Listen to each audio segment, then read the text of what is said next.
Yada Lasarin, in other different culture, whatever the name would be. But I happen to notice that she has been like one of the ones that have been drawn to me. So that's when I had started, studying a lot more, and I had started to see like a lot of signs that kind of represented her to me.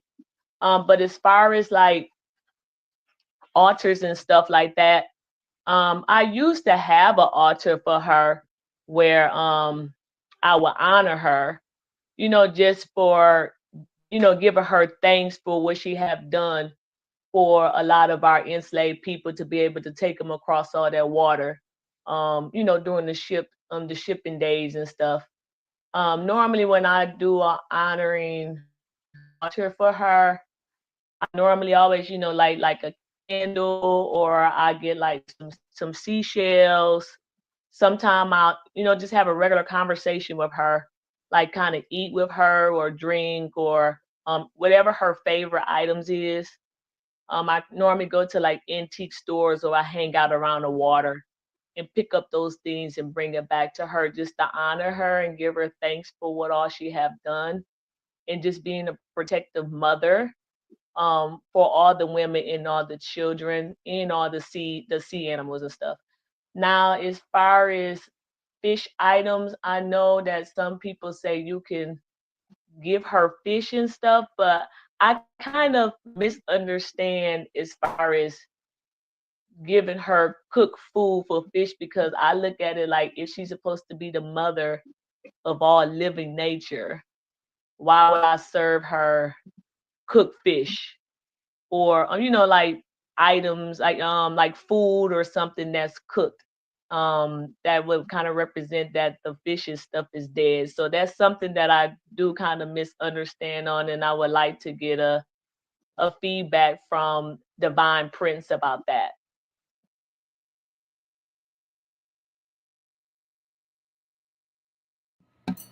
Greetings, always a blessing. I would love to respond, but I want to allow for Joshua and possibly Elder Reggie and maybe even Mambo Salian to also have an opportunity to respond to when they were first um, introduced to Loa or spirit, and what they also do to bring acknowledgement.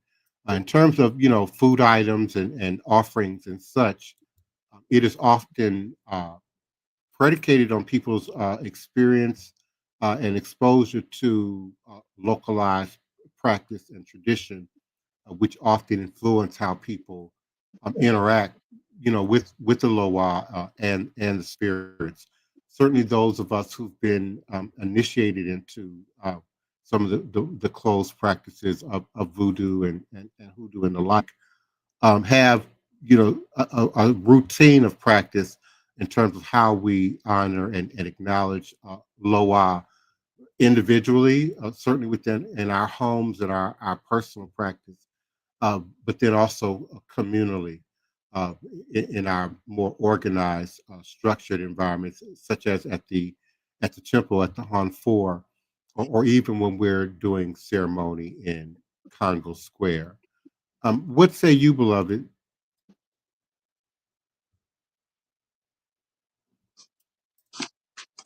Which beloved? Joshua, Mambo Salian. I don't know where Elder Reggie went. He was here and now he's not. Good evening, everyone. To answer the questions, when was I introduced to the Loa? Loa was something that was, how can I say this? Kind of similar to Bianca. I mean, when I was a child, I would say that, like, I know a lot of us are probably familiar with, um, well, in terms of a lot of us, but people, when I was younger, The Little Mermaid came out when I was a child. Um, and in terms of visions and dreams, I've always had visions and dreams of spirit forms coming to me and informing me, or I guess you could say kind of showing themselves through. that realm to me as a young um, child. That's something that was with me and had been and still is with me to this day. Um, my favorite Loa, I would say, would probably more than likely to. I mean, my favorite one to this point. I don't have a favorite one, but at this moment of time, right now, I would say my favorite is Ursula Dontor. That is one that has actually showed it. That's one that actually have manifested itself to me in physical form, um, not in a dream, but actually in ceremony. And I would say she, me and her have a relationship now. I feed her, and I give to her, and I pray and spend time and meditate and um, with the altar that's set up at the temple, the Divine Prince at Hoodoo Central. I spend time meditating on her or reading on her, doing more digging specifically in her, and in digging into understanding her story and the stories that people have told about her through history, so I can learn more about her. So I'm kind of in the education process of learning more about her right now, um, and it's yeah, that's my favorite right now.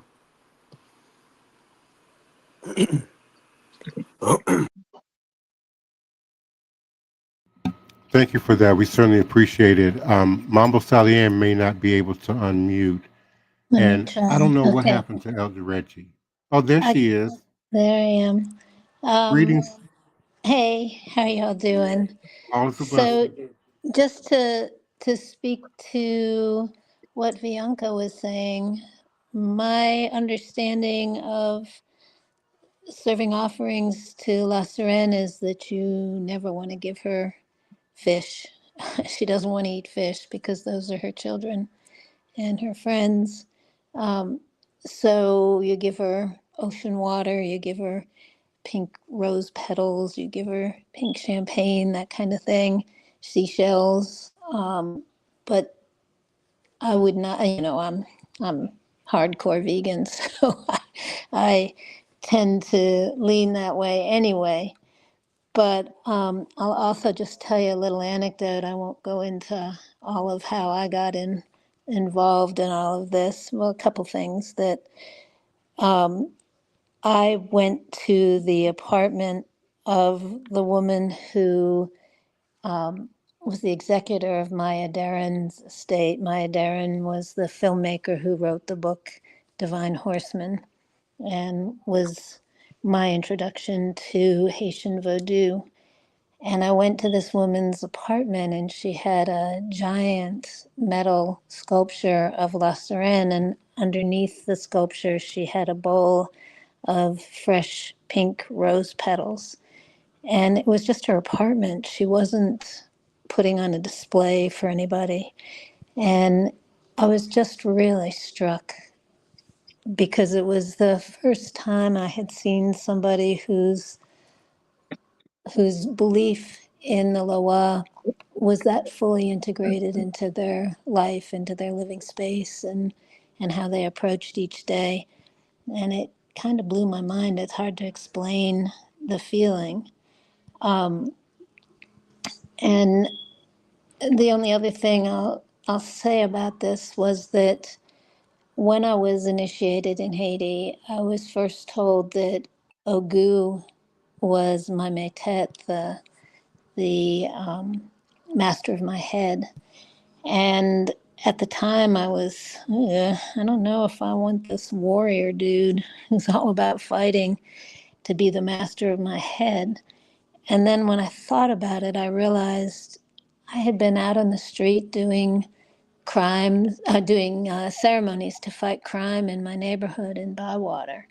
And we had called on Ogu to do that. And I realized that Ogu is the spirit of leadership.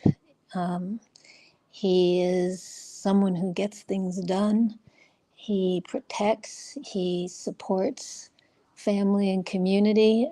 And so that shifted my sense of him quite a bit. And then I was told that I also had Lasserin on my head. And that kind of did a big 180 for me.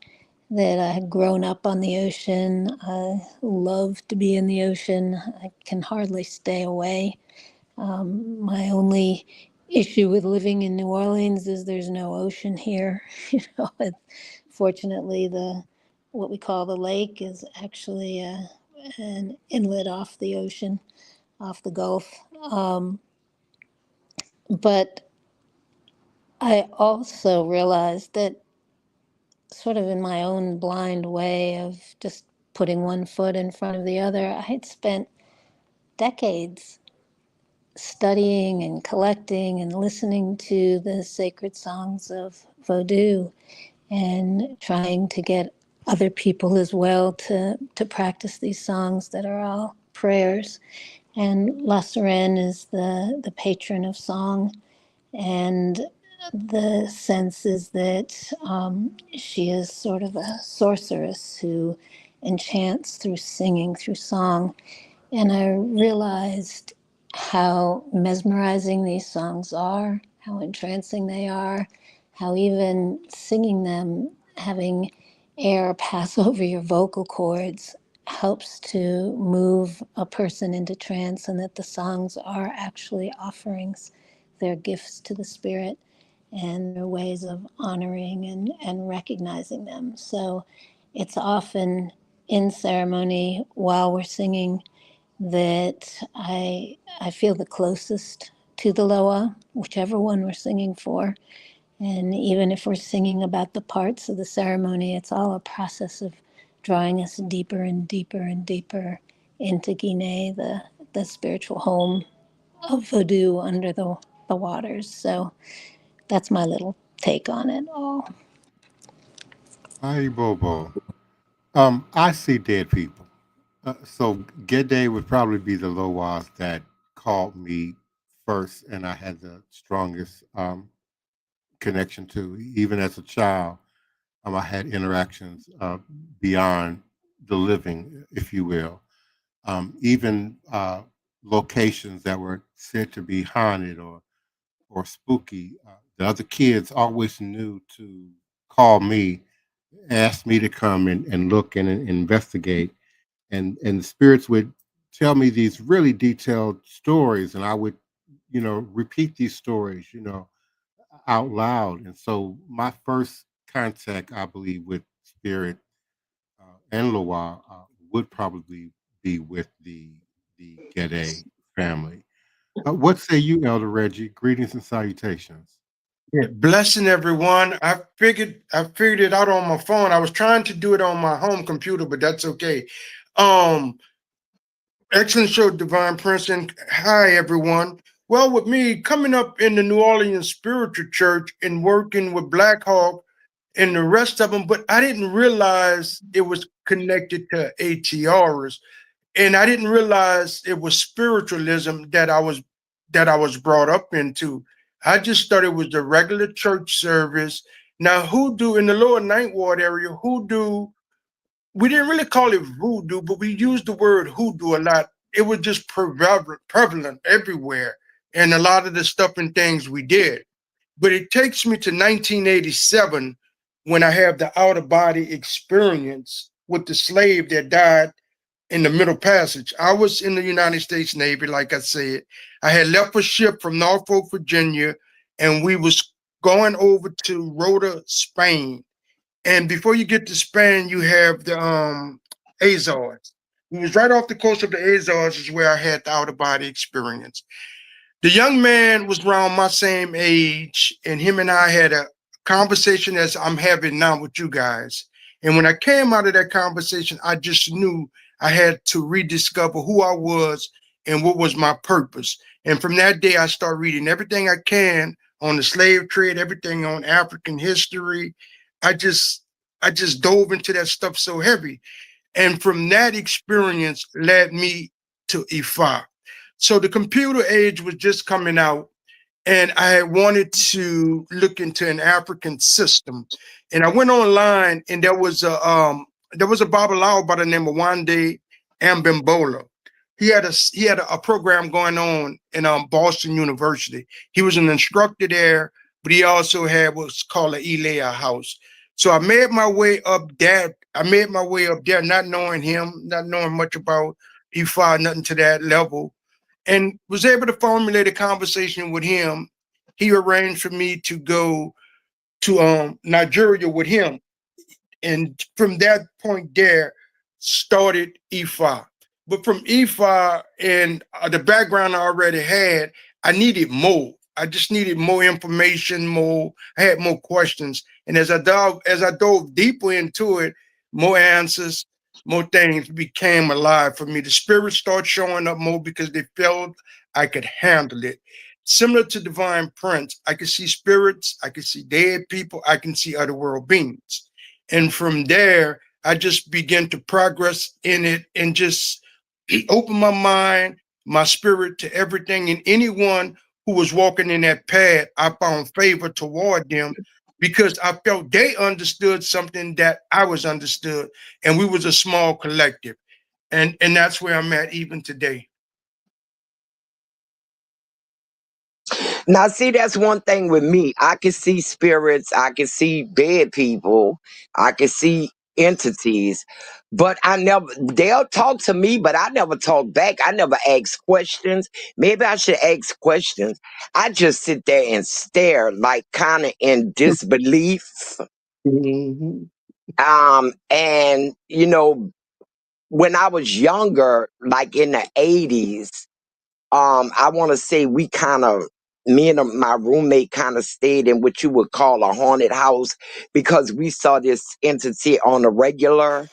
And I put out paper and pencil and wanted it to write something. I didn't want to talk to it. And my roommate was totally terrified of it. She would run out the house completely.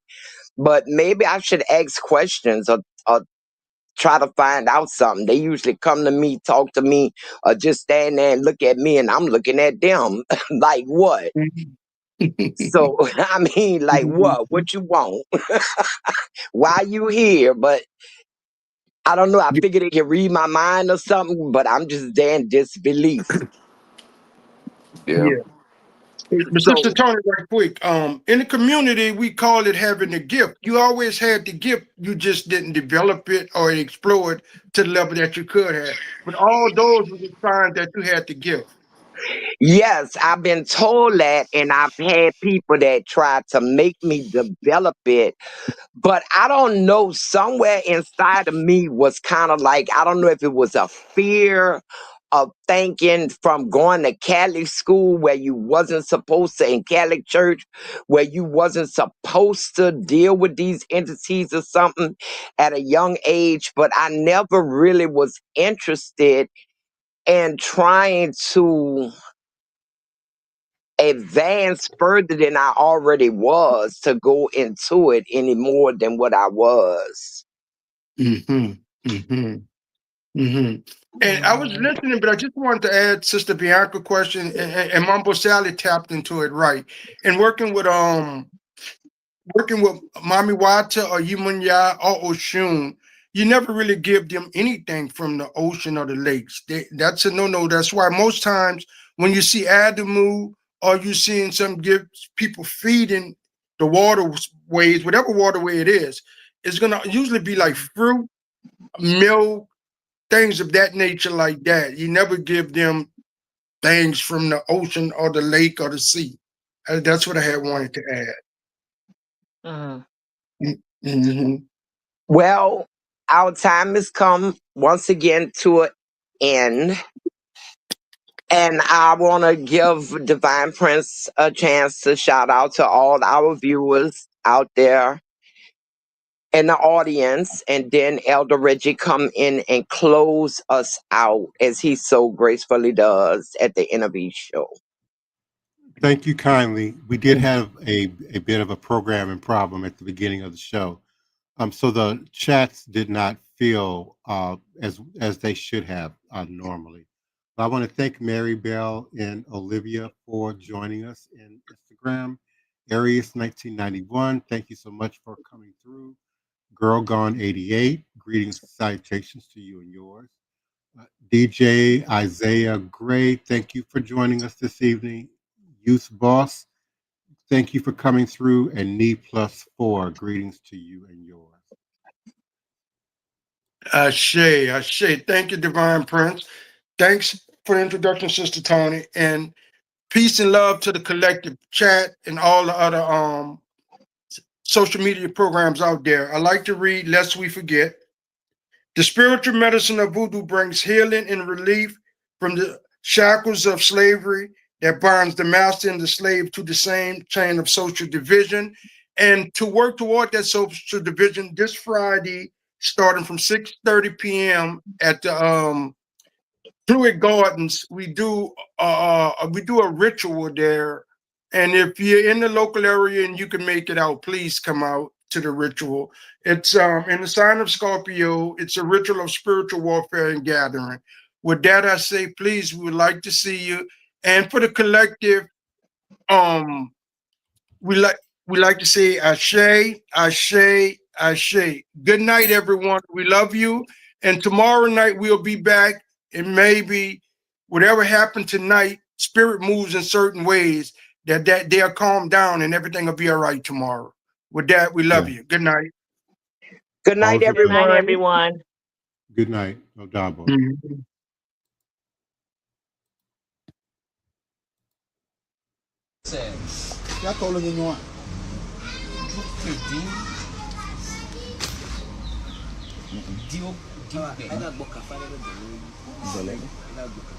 Eva kafade be dolele toji if the Togbe himself do another reading for his own sickness, is that what should be the case? Yes. Togbe do his own reading for his own life, his own personal life.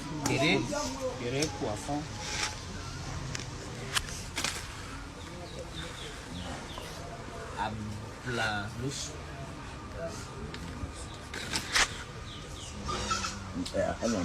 Oh, Antona, that cannot do. Then I call you the actually. Here we will do look at it. When I can't on the quill, and I call me to 2 hours. No, I ban a bit. I'm saying, I'm going to be a dollar, maybe a buyer. And you know, cheap. That's all you know.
Please, allow me to show you something.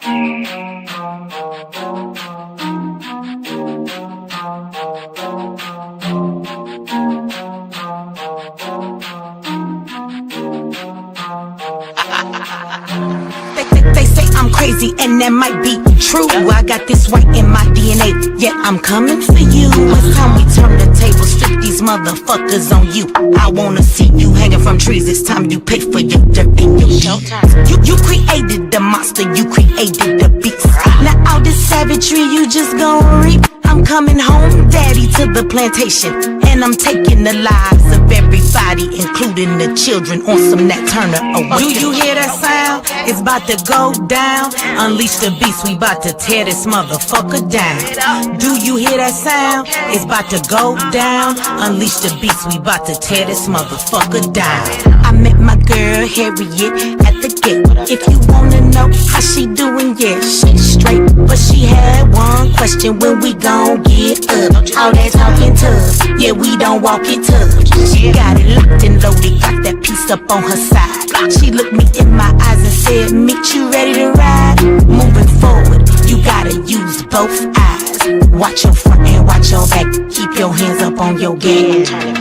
Do you hear that sound? It's about to go down. Unleash the beast, we about to tear this motherfucker down. Do you hear that sound? It's about to go down. Unleash the beast, we about to tear this motherfucker down. He sit at the table, but he don't order no bacon. He greet me in those words, assalamu alaikum. Got them glasses on his face and them waves in his head.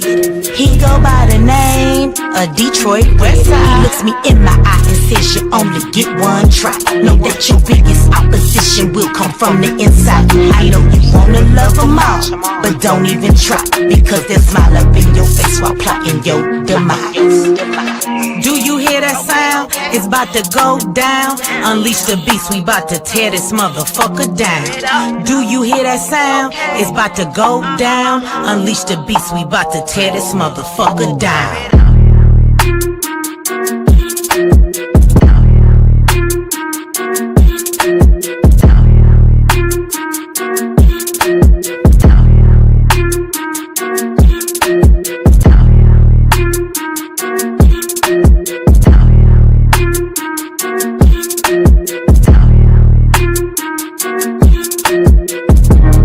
We are the children of the ancestors that weren't punked, bitch.